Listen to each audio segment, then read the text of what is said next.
Hello friends, welcome back to Anvesha Raj channel. आज हम लोग पढ़ेंगे हिंदी रंगमंच का उद्भव और विकास। ठीक है, तो आज हम लोग हिंदी रंगमंच के विकास के बारे में पूरा विस्तार से पढ़ेंगे। ठीक है, चलिए हम लोग पढ़ना स्टार्ट करते हैं। हिंदी रंगमंच, रंगमंच का अर्थ क्या होता है? थिएटर।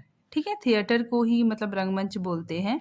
तो वह स्थान जहाँ नृत्य, नाटक, खेल आदि होता है उसे हम क्या कहते हैं? रंगमंच कहते हैं। ठीक है, अगर हम रंगमंच की पृष्ठभूमि की बात करें तो हिंदी रंगमंच की पृष्ठभूमि में संस्कृत नाट्य मंचन, ठीक है, मतलब ये कहाँ से आया?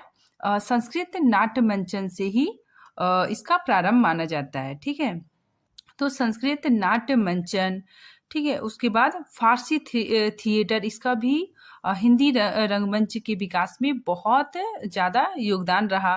फिर लोकमंच, ठीक है, लोकमंच में जैसे रामलीला, कृष्ण लीला, ये सब लोकमंच ही होते हैं। ठीक है, तो हिंदी रंगमंच की पृष्ठभूमि में देखिए तो संस्कृत नाट्य मंचन और फिर फारसी थिएटर और लोकमंच का काफी योगदान रहा। देखिए, अगर हम लोग रंगमंच को तोड़ेंगे तो रंग का क्या अर्थ होता है? देखिए, रंग का अर्थ होता है दृश्यों को आकर्षण बनाने के लिए दीवारों, छतों, वेशभूषाओं, साज सज्जा में विभिन्न रंगों का प्रयोग किया जाता है। ठीक है, और मंच का क्या अर्थ होता है कि दर्शकों की सुविधा के लिए, ठीक है, रंगमंच का तल ऊंचा रहता है। ठीक है, मतलब दर्शकों को देखने के लिए मंच जो बना होता है, स्टेज, वो क्या होता है जहाँ पे दर्शक बैठते हैं उससे थोड़ा ऊपर होता है। ठीक है, तो वही क्या कहलाता है? मंच कहलाता है। ठीक है, रंगमंच का अर्थ समझ में आ गया। अब हम लोग देखते हैं हिंदी रंगमंच संस्कृत, लोक एवं फारसी रंगमंच की पृष्ठभूमि का आधार लेकर विकसित हुई। तो ये हमारा जो हिंदी रंगमंच है ये संस्कृत, लोक और फारसी रंगमंचों की पृष्ठभूमि का आधार लेकर ही विकसित हुई है।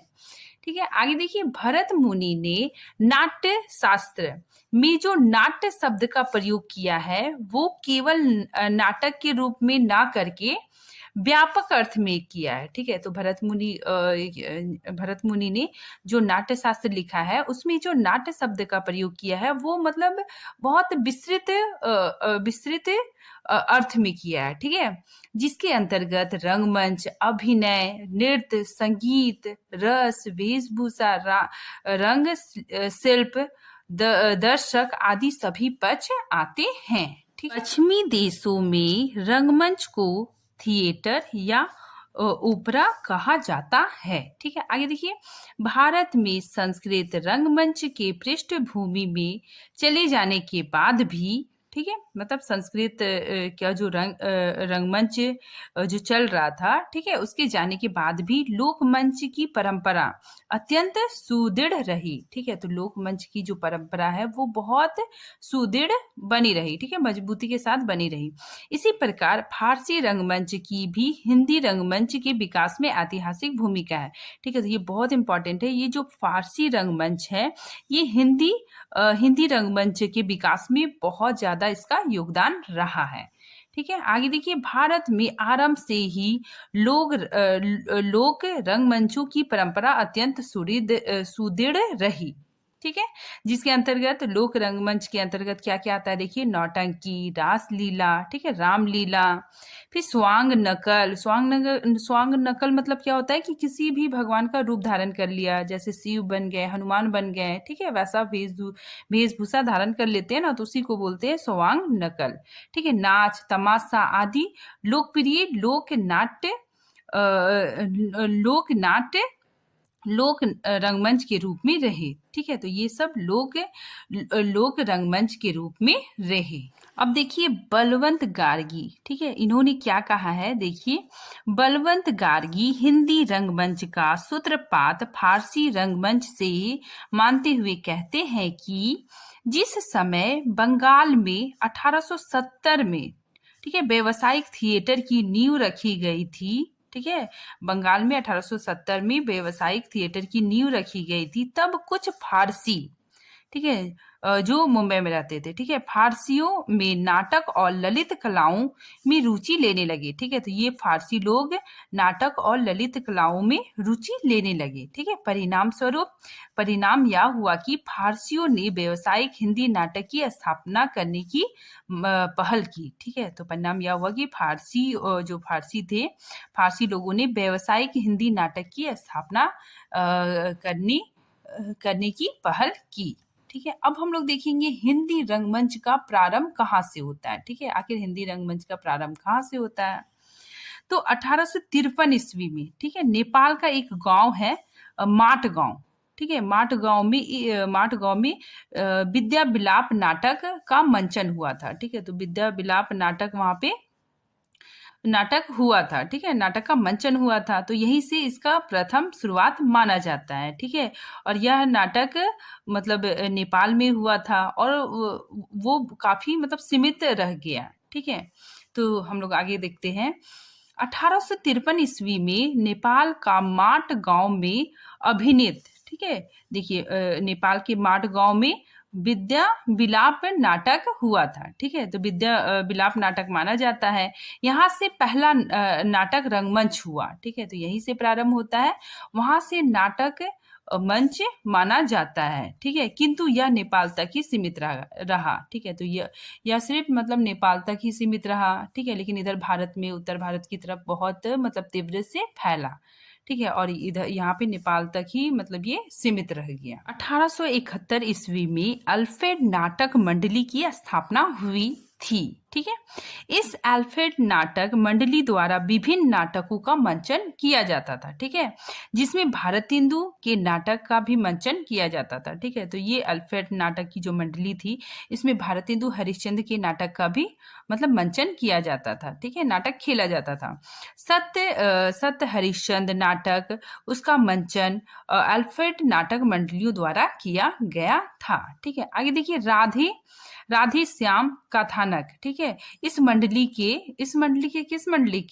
अल्फ्रेड नाटक मंडली के, ठीक है, के प्रमुख नाटककार थे। ठीक है, और इसका भी बहुत बड़ा योगदान था। ठीक है, और ये अल्फ्रेड नाटक मंडली से जुड़े हुए प्रमुख व्यक्ति थे। अल्फ्रेड नाटक मंडली में स्त्री चरित्रों का मंचन भी पुरुष द्वारा किया जाता था। ठीक है, जो स्त्री का जो कैरेक्टर होता था वो मतलब पुरुष ही करते थे। ठीक है, मतलब स्त्री का वेशभूषा पहन के उसका रोल वही लोग करते थे। ठीक है, आगे देखिए अल्फ्रेड नाटक मंडली की स्थापना मुंबई में हुई थी। ठीक है, देखते हैं मॉडर्न थिएटर। ठीक है, ये हिंदी रंगमंच में इन थिएटरों ने बहुत महत्वपूर्ण भूमिका निभाई है। ठीक है, तो मॉडर्न थिएटर में क्या होता है, ये कलकत्ता में हुआ था। ठीक है, यह व्यावसायिक श्रेणी का था और इसमें क्या था ना कि इंपीरियल थिएटर, ठीक है, जो कि मुंबई में था। ठीक है, वो भी इसमें शामिल हो गया। मतलब ये जो मॉडर्न थिएटर था, इसमें मतलब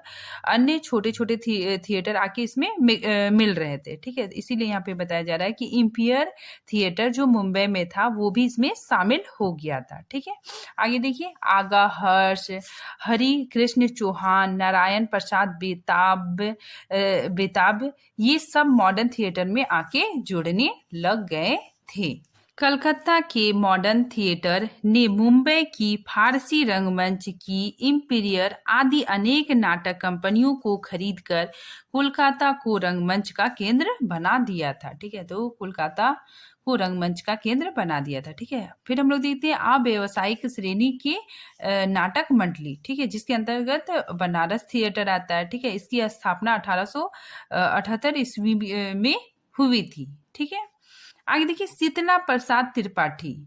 ठीक है, इनकी जो रचना थी इनका जो नाटक था जानकी मंगल। ठीक है, जानकी मंगल इनका नाटक था। ठीक है, इसमें क्या था कि राम की कथा को आधार बनाकर मंचन किया गया था। ठीक है, तो इसमें जो लक्ष्मण की भूमिका है वो स्वयं भारतेंदु जी ने निभाया था। ठीक है, तो भारतेंदु जी को मतलब उसी समय से नाटक के प्रति लगाव होने लग गया था। बनारस के राजा ऐश्वर्य नारायण सिंह के नेतृत्व में इसका मंचन किया। ठीक है, जो बनारस के जो राजा थे ऐश्वर्य नारायण ने भी बहुत ज्यादा योगदान दिया था। ठीक है, आगे देखिए ईस्वी में नेशनल थिएटर की स्थापना हुई, ठीक है, बनारस में। तो 1864 ईस्वी में बनारस में नेशनल थिएटर की स्थापना हुई, ठीक है। इसके द्वारा भारतेंदु हरिश्चंद्र के नाटक अंधेर नगरी का मंचन किया गया, ठीक है। तो ये नेशनल थिएटर में भारतेंदु हरिश्चंद्र के नाटक अंधेर नगरी का मंचन किया गया, ठीक है। अब देखिए, भारतेंदु नाटक मंडली की स्थापना 1906 ईस्वी में हुई। रंगमंच के विकास में बड़ा योगदान था, ठीक है। तो भारतेंदु जी के जो नाटक मंडली थी उसका मतलब रंगमंच के विकास में इसका बहुत बड़ा योगदान था। प्रसाद व भारतेंदु के नाटकों का विशेष रूप से मंचन किया गया था, ठीक है। तो इसमें क्या था, प्रसाद और भारतेंदु के नाटकों का विशेष रूप से मंचन किया गया था। हिंदी रंगमंच के विकास में भारतेंदु नाटक मंडली 1906 की महत्वपूर्ण भूमिका रही, ठीक है। इस मंडली ने लगभग 1.5 दर्जन नाटकों का मंचन किया, जिसमें सत्य हरिश्चंद्र, सुभद्रा हरण, चंद्रगुप्त, स्कंदगुप्त, धर्मस्वामी ने प्रमुख है, ठीक है। इसके साथ ही जयशंकर प्रसाद के नाटकों का भी मंचन किया गया। काशी हिंदू विश्वविद्यालय में 1939 ईस्वी में विक्रम परिषद की स्थापना हुई, ठीक है। तो आप लोग याद रखिएगा, विक्रम परिषद की स्थापना हुई, ठीक है। इसमें क्या था कि स्त्री चरित्रों का मंचन स्त्रियों के द्वारा किया जाने लगा, ठीक है। तो इसमें बदलाव हो गया, जो स्त्री कैरेक्टर था वो अब मतलब स्त्री लोग करने लग गई, ठीक है। आगे देखिए, काशी हिंदू विश्वविद्यालय में विक्रम परिषद की स्थापना 1939 ईस्वी में हुई, ठीक है। ये बहुत इंपॉर्टेंट है, ठीक है। इसके नाटकों में स्त्री पात्रों के लिए स्त्री द्वारा अभिनय की परंपरा डाली गई, ठीक है। तो इसमें क्या हो गया कि स्त्री पात्र के लिए स्त्रियों द्वारा ही अभिनय किया जाने लगा, ठीक है। आगे देखिए, बलिया नाटक समाज, ठीक है। इसकी स्थापना 1884 ईस्वी में हुई, ठीक है। नील देवी व सत्य हरिश्चंद्र नाटकों का मंचन, ठीक है, मतलब इन दो नाटकों का मंचन बलिया नाटक समाज द्वारा किया गया, ठीक है। हिंदी रंगमंच के विकास में बलिया नाटक समाज 1884 की भूमिका ऐतिहासिक मानी जाती है, ठीक है। इसकी भूमिका ऐतिहासिक मानी जाती है और 1884 में यहीं पर भारतेंदु ने नाटक पर एक लंबा व्याख्यान दिया था, ठीक है। तो भारतेंदु जी ने एक लंबा व्याख्यान दिया था। उसी समय सत्य हरिश्चंद्र तथा नील देवी नाटकों का मंचन किया गया था, ठीक है। आगे हम लोग देखते हैं इलाहाबाद नाटक मंडली, ठीक है। इसमें क्या था कि आर्य नाटक सभा जो इलाहाबाद में हुआ, ठीक है। श्री राम लीला मंडली, ठीक है, ये भी इलाहाबाद में। हिंदी नाट्य समिति, ये भी इलाहाबाद में, ठीक है। हिंदी रंगमंच के विकास में निम्न रंगमंचों का भी योगदान था, ठीक है। तो जो हिंदी रंगमंच के विकास में ये सब का भी काफी योगदान रहा, ठीक है। आगे देखिए, इलाहाबाद के रंगमंच, ठीक है। इलाहाबाद का जो रंगमंच है, आर्य नाट्य सभा, ठीक है, श्री राम लीला मंडली, ठीक है, नाट्य मंडली, ये सब हिंदी नाट्य समिति थी, ठीक है। ये सब समिति का भी हिंदी रंगमंच के विकास में काफी योगदान रहा। कानपुर अकादमी ऑफ ड्रामेटिक आर्ट्स, ठीक है, ये कानपुर की संस्था, भारत नाट्य समिति, भारत कला मंदिर, ठीक है। तो ये इसका भी योगदान रहा। आगे देखिए, बिहार में जो पटना नामक मंडली थी, एमेयोर ड्रामेटिक एसोसिएशन, ठीक है। हम लोग पढ़ते हैं फारसी थिएटर हुआ उसका हिंदी रंगमंच पर प्रभाव, ठीक है। ये बहुत इंपॉर्टेंट है। देखिए, फारसी लोगों के नेतृत्व में नाटक मंडली बनी, ठीक है। फारसी लोगों के नेतृत्व में नाटक मंडलियां बनी। दूसरा, व्यवसायिक श्रेणी की है। फिर विभिन्न रंगों के पर्दों व मंच सज्जा पर विशेष बल दिया गया, ठीक है। तो फारसी थिएटर में मंच सज्जा, ठीक है, इस पे काफी बल दिया गया।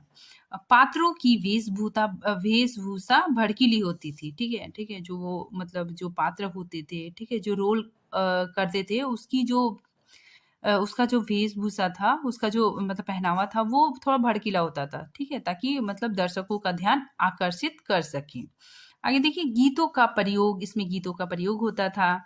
ठीक है, गीतों का प्रयोग नाटकों में फारसी थिएटर से आरंभ हुआ था। ठीक है, तो फारसी थिएटर से ही गीतों का प्रयोग आरंभ हुआ था। लंबे संवाद होते थे और ऊंची आवाज का प्रयोग यहीं से होता है। ठीक है, आगे देखिए फारसी थिएटर का हिंदी रंगमंच पर विशेष प्रभाव था। ठीक है, नेक्स्ट हम लोग देखते हैं भारतेंदु युग और हिंदी रंगमंच। ठीक है, यह रचना व अभिनय, मतलब भारतेंदु जी स्वयं नाटक लिखते थे और खुद अभिनय भी करते थे। ठीक है, भारतेंदु ने संस्कृत नाटक परंपरा व लोक मंचीय नाटक का समन्वयन किया। ठीक है, तो भारतेंदु जी ने संस्कृत नाटक परंपरा और लोक मंचीय नाटकों को मतलब एकीकरण करके प्रस्तुत करते थे। फारसी थिएटर का विद्रोह किया। ठीक है, भारतेंदु जी फारसी थिएटर का विद्रोह करते थे। ठीक है, परंतु कहीं ना कहीं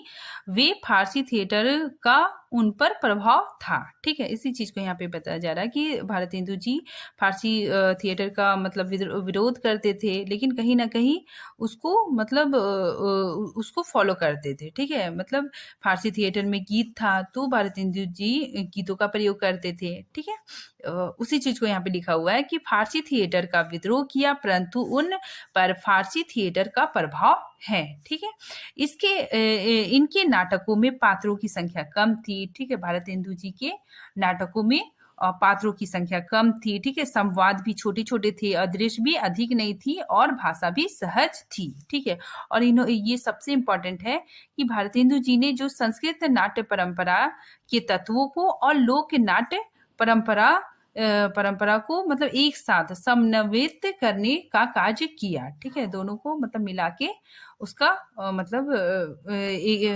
नाटकों में प्रस्तुत करते थे। ठीक है, नेक्स्ट हम लोग देखते हैं द्विवेदी युग। ठीक है, द्विवेदी युग में क्या हुआ कि भारतेंदु युग तक नाटक मतलब काफी विकसित रही, लेकिन द्विवेदी युग आते आते नाटकों का जो विकास है वो एकदम रुक सा गया था। ठीक है, देखिए द्विवेदी युग व छायावादी युग राष्ट्रीय आंदोलन के विकास के चरण थे। ठीक है, जिसमें फारसी रंगमंच की व्यावसायिक पद्धतियों की तीव्रता पद्धति की तीव्र उपेक्षा या भर्त्सना की गई। ठीक है, तो इसमें क्या हुआ कि नाटकों की जो तीव्रता थी वो उसकी उपेक्षा की गई। ठीक है, लक्ष्मी नारायण लाल लिखते हैं कि हिंदी के अति शुद्ध एवं अर्थ भावना के कारण फारसी रंगमंच को हिंदी ने अपना नहीं माना। ठीक है, और रंगमंच दर्शन, रंगमंच नाटक विषय वस्तु, नाटक पाठक, दर्शन व्यवसाय साहित्य के बीच करीब 5 वर्षों का भयानक अंतराल पैदा हो गया। ठीक है, तो द्विवेदी युग तक आते आते नाटकों का प्रभाव एकदम कम हो गया था। ठीक है, मतलब शून्य पड़ लिया था। ठीक है, तो इसी बीच करीब 50 वर्षों का भयानक अंतराल आ गया। ठीक है, अब हम लोग नेक्स्ट देखते हैं प्रसाद युग। ये बहुत इंपॉर्टेंट है।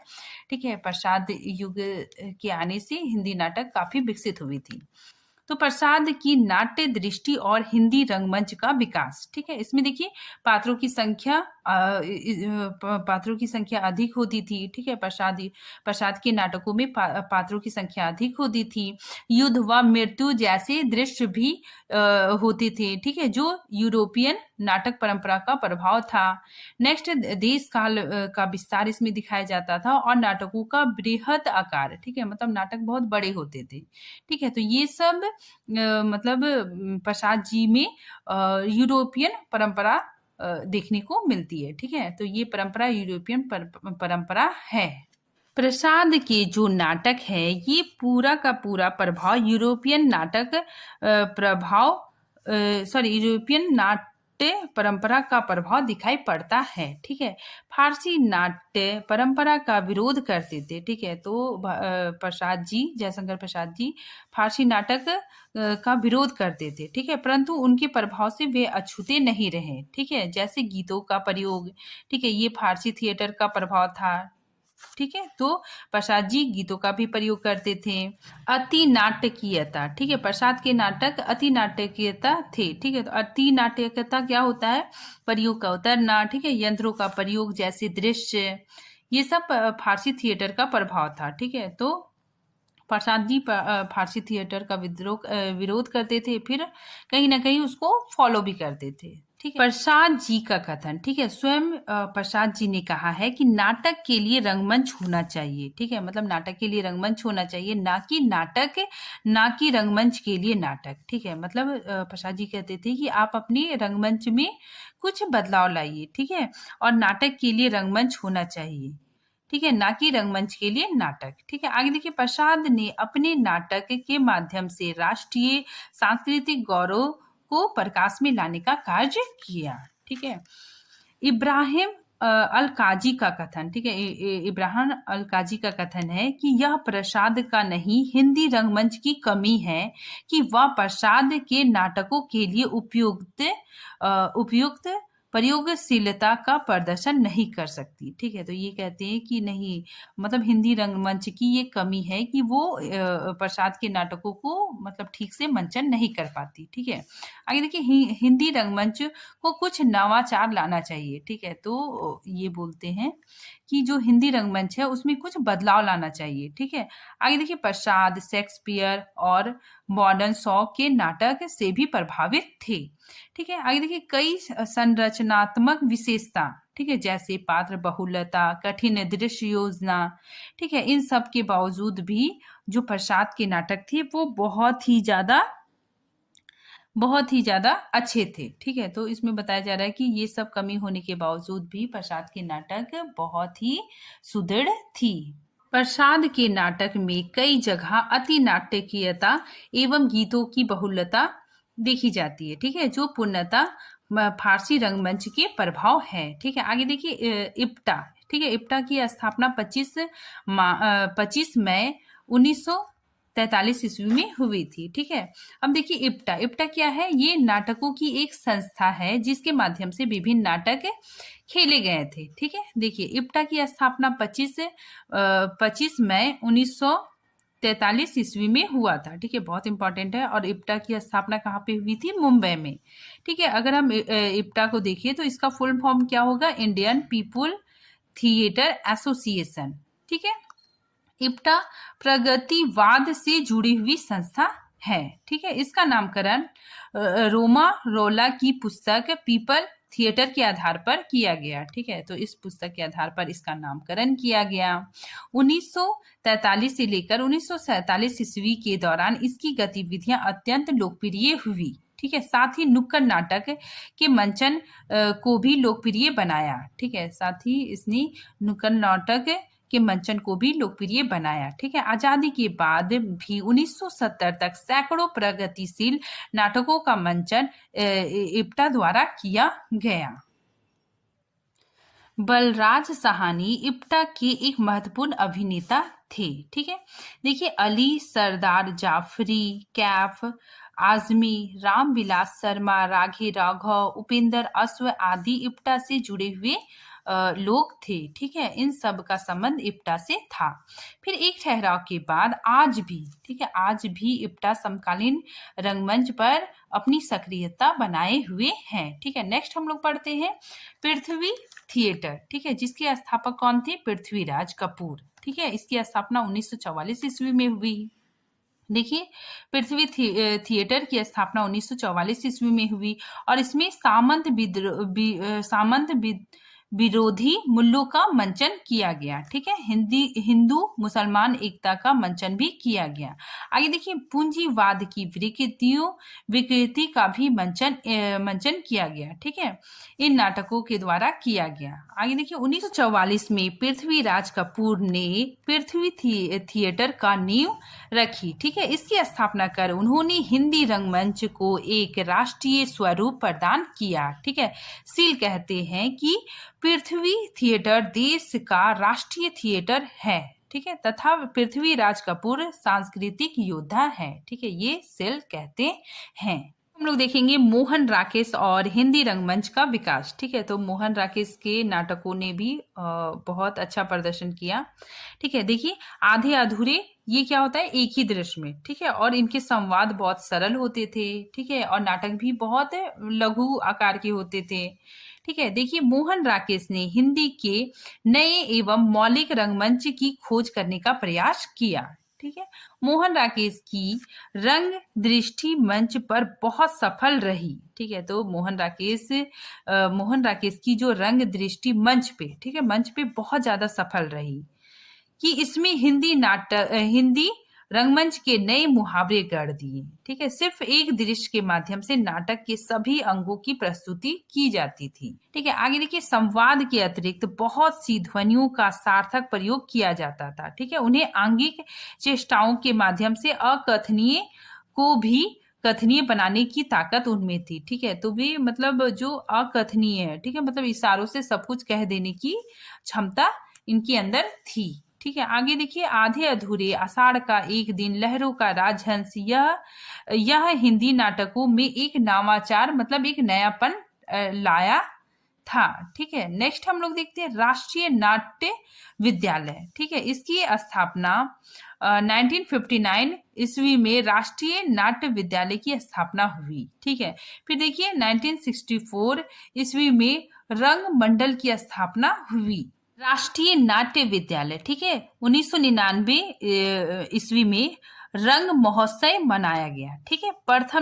इसके प्रथम निर्देशक कौन थे? इब्राहिम अल काजी, ठीक है। फिर देखिए इसमें क्या होता है कि आधुनिक तकनीकों, ठीक है, प्रकाश मतलब लाइट, ध्वनि का प्रयोग किया गया, ठीक है। तो इसमें इन नाटकों में आधुनिक तकनीकी, लाइटिंग, ठीक है, और साउंड का भी प्रयोग किया जाने लगा, ठीक है। आगे देखिए, संगीत नाट्य अकादमी द्वारा 1959 में राष्ट्रीय नाट्य विद्यालय की स्थापना हुई, ठीक है। इस विद्यालय में रंग मंडल की स्थापना 1964 ईस्वी में की गई, ठीक है, और इसके प्रथम निर्देशक इब्राहिम अल काजी थे, ठीक है। इब्राहिम अल काजी ने हिंदी रंगमंच के विकास में महत्वपूर्ण योगदान दिया, ठीक है। परंतु कई आलोचकों का यह मानना है कि इस विद्यालय में पाश्चात्य का प्रभाव अधिक है, ठीक है। मतलब बहुत जो आलोचक है वो मानते हैं कि इसमें पाश्चात्य का प्रभाव भी देखने को मिलता है, ठीक है। देखिए इसमें आधुनिक तकनीकी, प्रकाश व ध्वनि, ठीक है, लाइट, साउंड का प्रयोग किया है, ठीक है, जिसमें हिंदी रंगमंच को अंतरराष्ट्रीय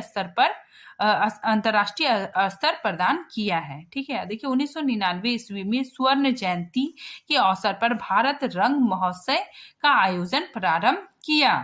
हिंदी रंगमंच के विकास में नुक्कड़ मंच की भूमिका, ठीक है। अब हम लोग देखते हैं नुक्कड़ नाटक की भूमिका, ठीक है।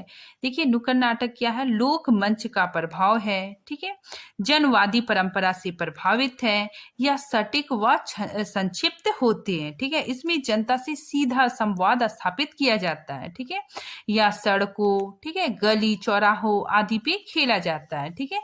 अब देखिए नुक्कड़ नाटक की भूमिका, आम जनता तक और अधिक व्यापक पहुंच सुनिश्चित करने हेतु और एक आम बोलचाल की भाषा में जन समस्याओं को संबोधित करने की जरूरत ने नुक्कड़ नाटक का प्रयोग को अपरिहार्य बना दिया, ठीक है। नुक्कड़ नाटक का प्रयोग होने लग गया, ठीक है। इसे लोक नाट्य की श्रेणी में रखा गया, ठीक है। लेकिन पिछले 3 दशकों के दौरान नुक्कड़ नाटक काफी लोकप्रिय रहे, ठीक है। तो आज ये टॉपिक यहीं पे खत्म होता है। Thank you friends.